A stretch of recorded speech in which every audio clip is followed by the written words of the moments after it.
Ay, mamacita, mira, en lo que se hace el café ese que estoy montando ahí, déjame explicarte una cosita.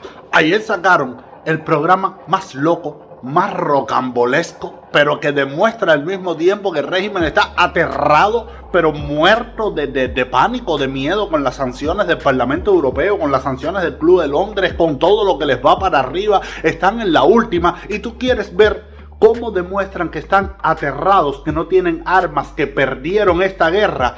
Mira este programón de 40 minutos. Bueno, yo te voy a mostrar primero la muela de Humberto López con Abel Prieto. Qué cosa más depauperante, llena de medias verdades, con manipulación, con mentira. Miren esto.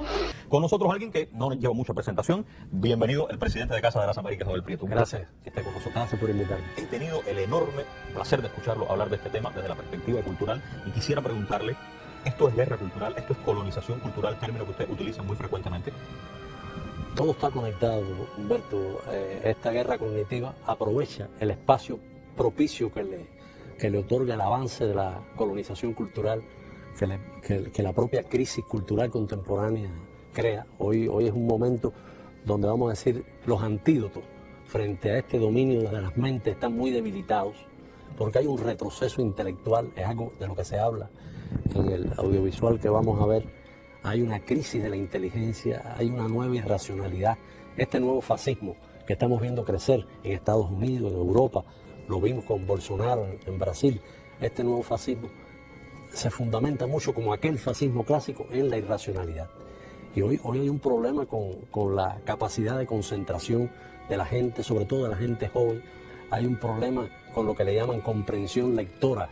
Es aquello que nos ponían los maestros a leer un texto y después nos decían, ¿qué leíste? ¿Qué entendiste? ¿Qué entendiste de lo que leíste? ¿Qué usted ve en ese fenómeno? Yo personalmente no tengo una investigación, ni mucho menos, pero he leído resultados de investigaciones de pedagogos con mecanismos de análisis científico, y en Europa y particularmente en España ha descendido el índice de comprensión lectora.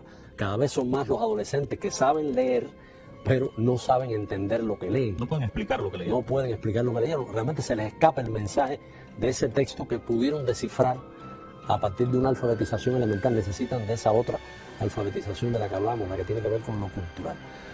Y el problema es que este mundo de hoy, con la industria hegemónica del entretenimiento, con las redes sociales, que le han dado un impulso tremendo a estos temas de colonización, al tema del avance de la frivolidad, de la superficialidad, la banalidad.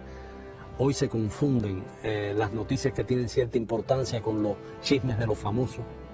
La gente habla de Shakira y Piqué, que se divorciaron, ahora hablan de este Alejandro Sanz, que se divorció de una artista cubana que estaba casado, se está divorciando. Bueno, todos estos procesos que no tienen la menor trascendencia, de pronto millones de seguidores dedican su tiempo, y millones de seguidores jóvenes sobre todo, dedican su tiempo a debatir sobre un chisme de un famoso que muchas veces, es triste, Humbertico, verificarlo, muchas veces son fabricados por los managers de esos famosos para que ganen popularidad. Pero existe una realidad, y esa realidad es el mundo digital, los móviles, las tecnologías, y eso no va a desaparecer, obviamente. ¿Dónde está el reto entonces? Porque cada día pasamos más tiempo con algo parecido en nuestras manos, mirando, aunque el tiempo de lectura sea menor, aunque no comprendamos, pero cada vez son más las personas y más las personas que están ahí, y no parece que vayamos a salir de ese espacio digital.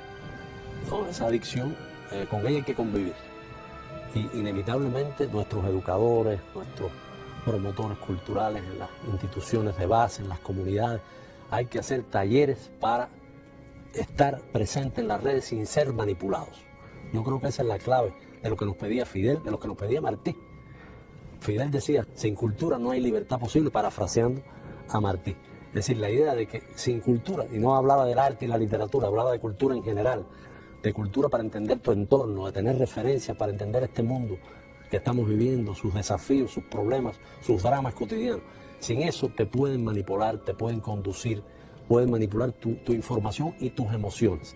Y eso que creo que en el material está citado, Fidel hablando de los reflejos condicionados, que ahí Fidel se adelanta al debate actual de las redes. En el año 2005. 2005 en la universidad.